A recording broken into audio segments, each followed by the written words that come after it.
Muito bem, pessoal. Eu vou gravar essa videoaula aqui para deixar disponível para vocês um assunto bastante importante são os nutrientes minerais e a sua relação com a qualidade e conservação de frutos, tá? Então, eu deixei esse título aí, Nutrientes Minerais na Fisiologia de Frutas, para abordar alguns aspectos do nitrogênio, do cálcio, do boro e do potássio na fisiologia dos frutos, né? Com foco na maçã. Tá? Tem uma outra videoaula sobre nutrientes minerais na uva, então, que eu também vou deixar disponível para que vocês tenham esse conteúdo. Tá? Bom, o que a gente vai ver então? Então nós vamos ver os três elementos, iniciando pelo cálcio. Tá? Qual que é o problema do cálcio? Ou melhor, qual que é a importância dele na planta? Ele está atuando em vários aspectos, um deles, várias funções, né? Fazendo várias funções dentro da fisiologia da planta. E um dos pontos que ele tem, que é bastante crucial em termos práticos, na questão da fruticultura, é que ele é um constituinte da parede celular. Tá? Ele está fazendo uma função estrutural. E aí a deficiência causa alguns distúrbios, tá? Como bitter pitch, cork spot, depressão lenticelar, tá? Além de reduzir a firmeza da polpa dos frutos durante o armazenamento.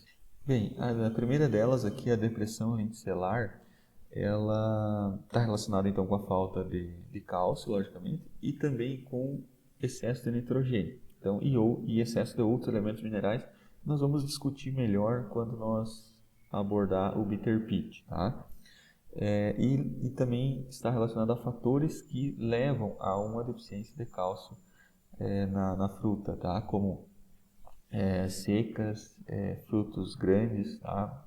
Excesso de poda e etc. Tá? Nós veremos mais detalhes quando abordar o bitter pitch. Tá? Então, as lenticelas são aberturas que tem na casca do fruto que serve para a transpiração. Então, essa depressão lenticelar ela é uma desestruturação das células que formam essa lenticela, tá? Causando esse afundamento aqui, essa depressão, como o próprio nome diz.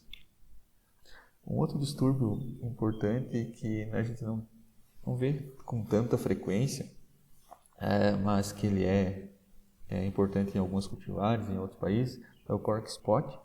Tá? Ele é uma depressão de cor verde que inicia quando o fruto ainda está pequeno. Tá? Então é uma depressão que causa um aspecto físico assim semelhante ao bitter pitch, entretanto são manchas maiores e de cor verde, tá? E começam na planta, ou seja, quando o fruto ainda está pequeno, diferentemente do bitter pitch que vai ocorrer na colheita e na pós-colheita, né? Exceto em casos extremamente severos. Então, o cork spot. Bom, agora sobre o bitter pitch, a gente tem esse distúrbio como bastante presente aqui no Brasil, que consiste então em umas depressões, né, que são escuras, tá? E elas são visíveis na casca e também até alguns centímetros abaixo da casca, tá? Então o bitter pitch ele tem essa característica, tá?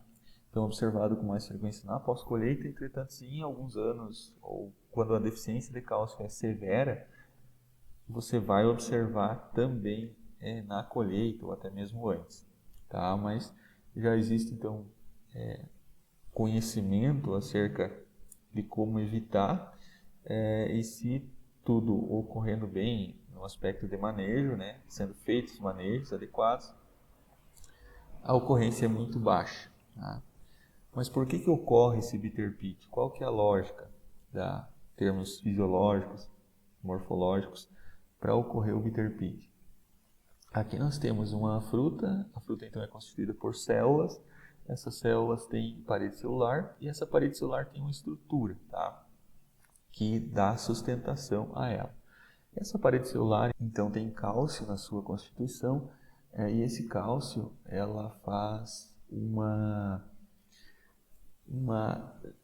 estruturação, uma espécie de firmeza, de ligação entre os constituintes da parede celular, dando então estabilidade, tá?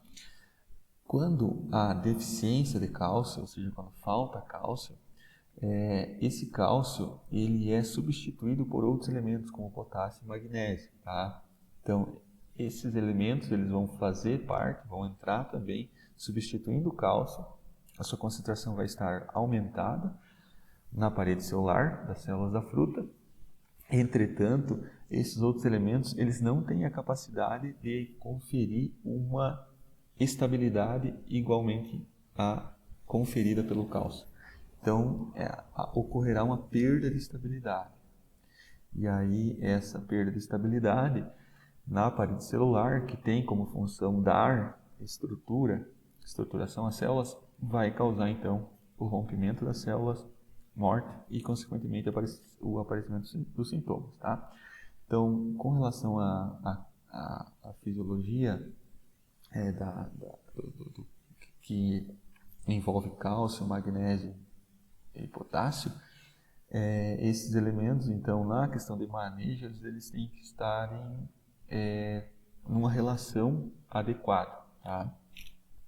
Bom, mas quais os motivos que levam à deficiência de cálcio na macieira? Tá? Falando, então, especificamente da cultura da macieira.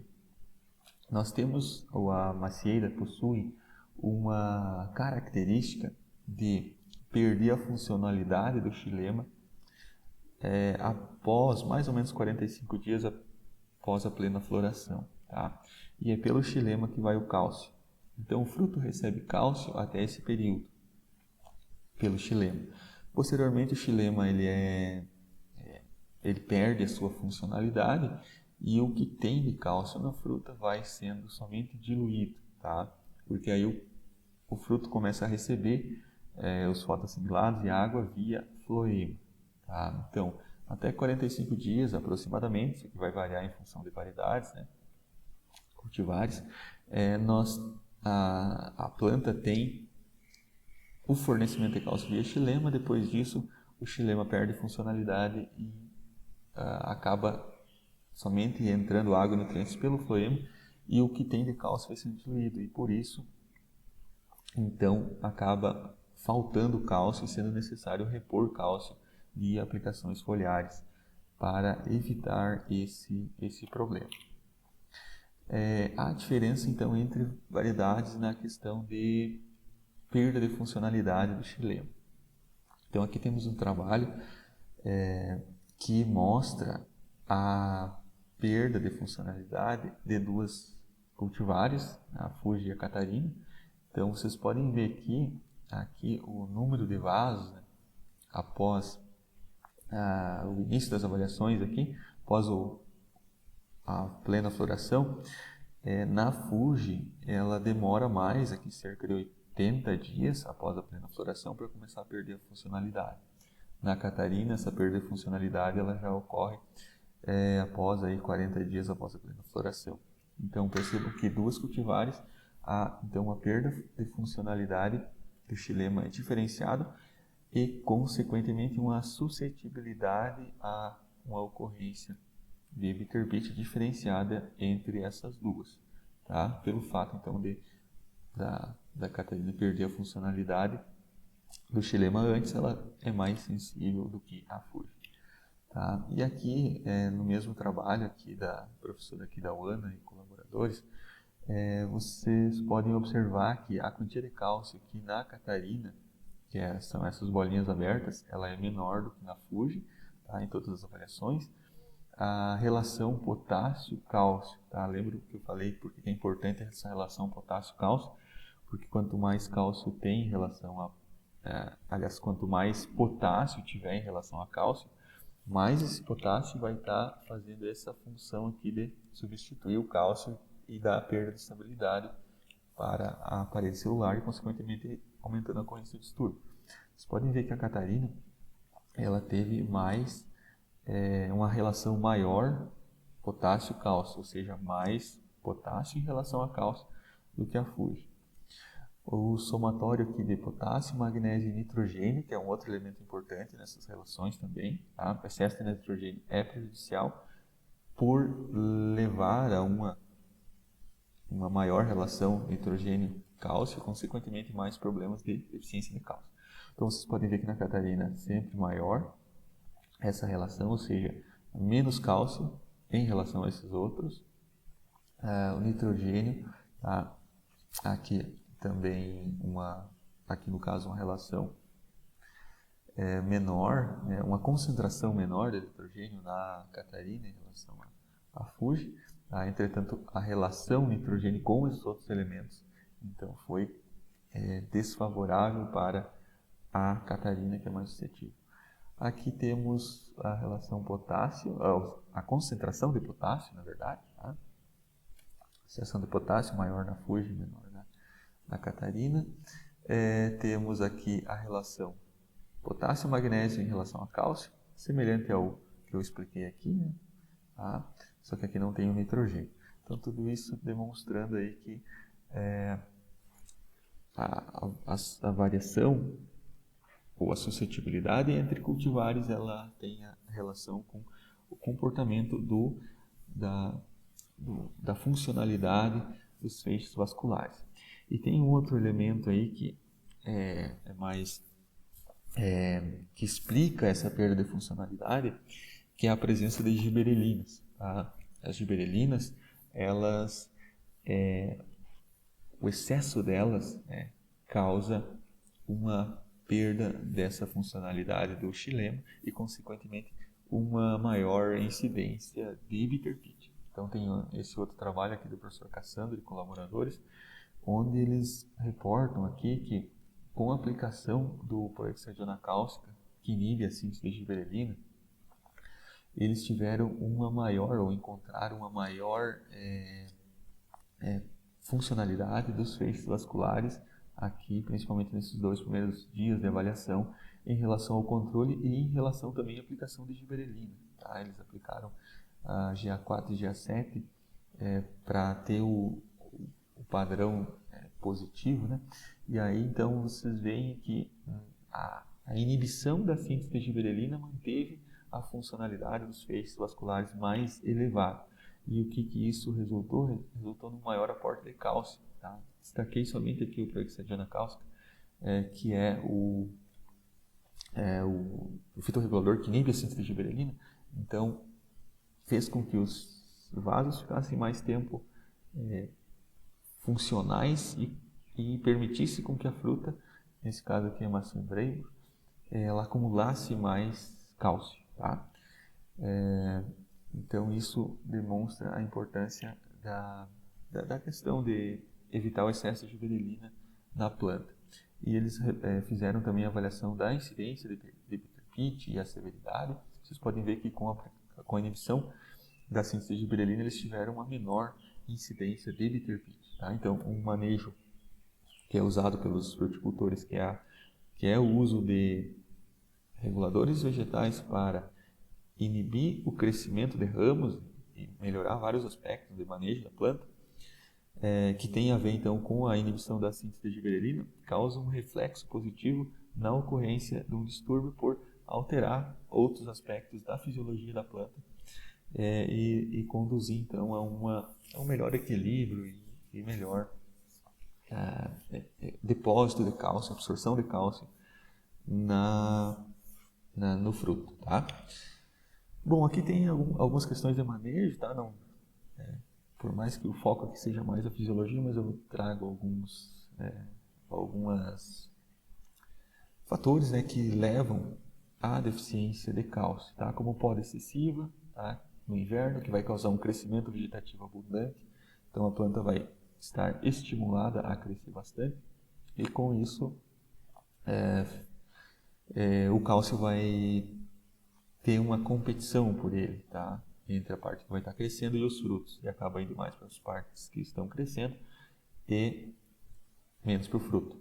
Excesso de adubação nitrogenada, tá? Então o nitrogênio, além de estimular o crescimento vegetativo, ele acaba tendo a relação nitrogênio-cálcio sendo ruim, né? Uma alta relação nitrogênio e cálcio é ruim para a ocorrência do distúrbio. Raleio excessivo de frutos vai ocasionar frutos muito grandes, que ocorre a diluição do cálcio nesses frutos.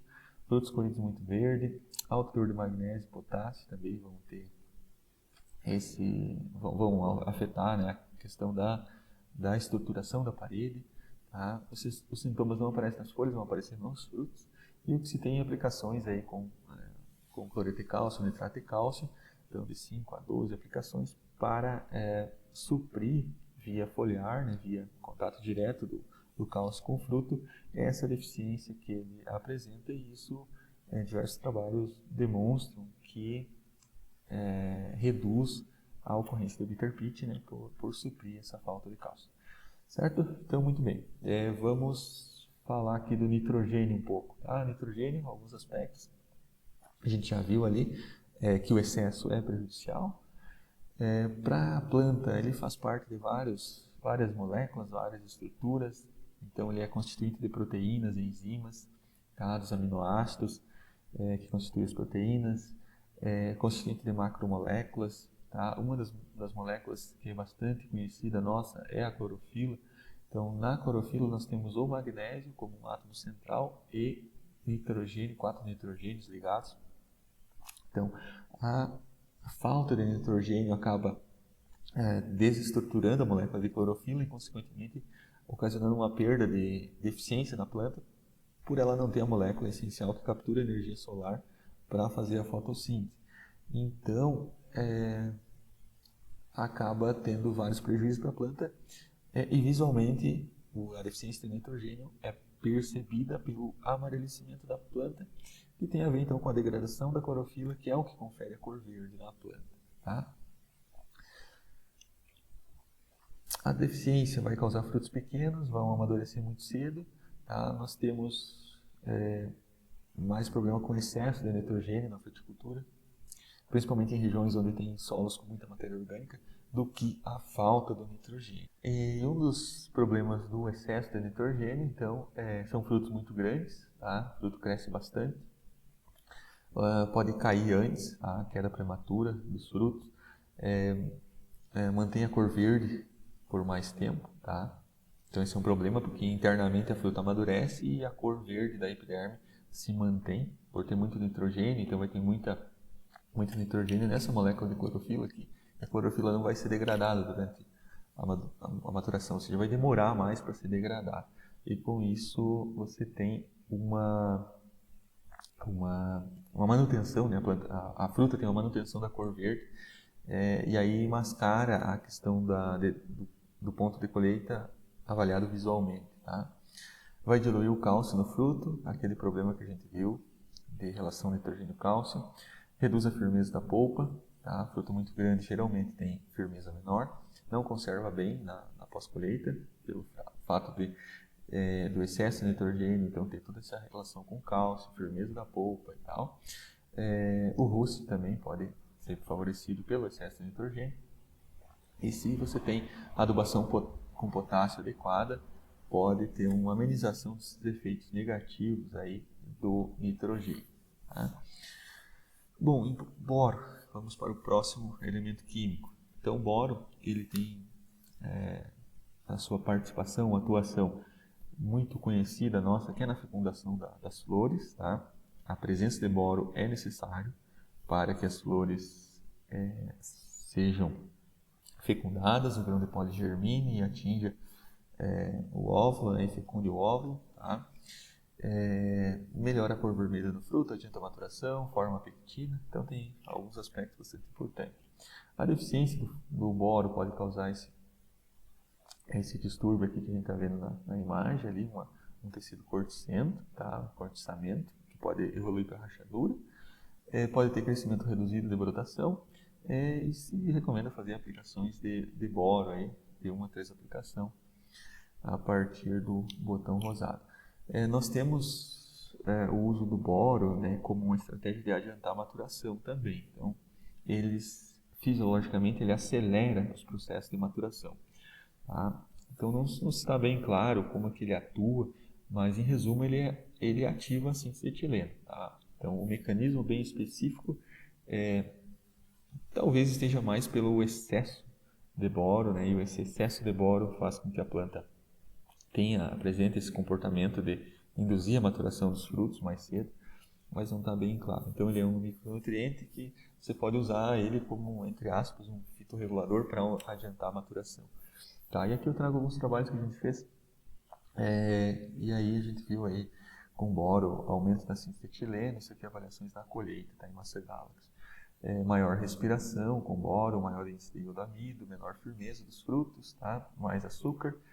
E, então, todos os aspectos demonstrando, né, as características demonstrando o avanço do amadurecimento do fruto. Aqui, após o armazenamento em atmosfera controlada, tá, vocês podem ver que com boro aqui mais etileno, mais respiração, principalmente depois de 4 a 6 dias de shelf life, frutos com menos firmeza, tá, mais açúcar, mais perda de massa, menos frutos sadios, tá, percentual de frutos sem nenhum defeito, mais podridão aqui, mais polpa farinácea, indicando aí um avançado amadurecimento desses frutos na câmara. Então é uma estratégia importante de se usar para adiantar a maturação, mas são frutos que o potencial de conservação pós-colheita ele é reduzido. Nós vamos voltar a falar mais em outras aulas quando nós tratarmos de fisiologia pós-colheita, conservação pós-colheita de frutos e armazenamento, tá? Aqui temos um trabalho que a gente fez há pouco tempo, ano passado, que foi avaliado aí a aplicação de boro e etileno, etrel, né? E a aplicação dos dois juntos, né? Metade da dose. Vocês podem ver pela cor aqui bastante amarelo, né? O fruto com boro em relação aos frutos sem boro, tá? Então aqui tem as doses, aí foram 4 aplicações, tá? Bom, aqui temos os parâmetros aí de maturação, né? Que não cor. Aqui temos a acidez, vocês podem ver que a testemunha é a acidez mais alta e com boro aqui a acidez mais baixa, tá? Firmeza da polpa, 2 libras aqui a menos com boro, tá? Índice de iodoamido bastante elevado com boro também, indicando aí o adiantamento na data de colheita, tá? Isso aqui tem 2 datas de colheita, tá? Vocês podem ver que na maioria dos parâmetros aí ambas as datas, ou principalmente na primeira, os frutos já estavam no ponto de colheita, tá? Aqui um trabalho da Alessandra, do CAVE, que nós temos também demonstrando aí o mesmo comportamento, né, em Imperial Gala, em Fuji Suprema, de aceleração da maturação dos frutos com aplicação de boro na pré-colheita, certo? Bom, para finalizar, vamos falar um pouquinho do potássio, tá? Então, o potássio ele atua na translocação de açúcar, na abertura e fechamento estomático, né? Ele que atua nesse processo de abrir e fechar o estômago, né? Mediado pelo ácido abscísico. Atua na manutenção do pH, ele é um ativador de enzimas e atua no crescimento estomático, dentre outras diversas funções. Tá? Aqui temos um trabalho do Gilmar, da Embrapa, onde ele demonstra que o aumento no teor de potássio no solo aumenta o calibre dos frutos. Tá? Então, a quantidade de frutos aqui, aqui em quilos, na verdade, por hectare de frutos com mais de 70 milímetros. Então, aumentando bastante. A intensidade de cor também aumenta. Então, aumenta bastante. Então, o potássio ele tem uma resposta muito boa na planta, né, em termos de produtividade, quando você aplica ele. Entretanto, seria um ponto negativo, que é o adiantamento ali, o avanço no amadurecimento na pós-colheita, ou seja, excesso de potássio é prejudicial na pós-colheita. Tá? Então esse é o ponto negativo. Entretanto, apesar desse ponto negativo, ele traz pontos positivos, que é aumento de cor vermelha, tá, no fruto. Então, mas é um aumento de cor vermelha que está relacionado a essa menor capacidade de conservação.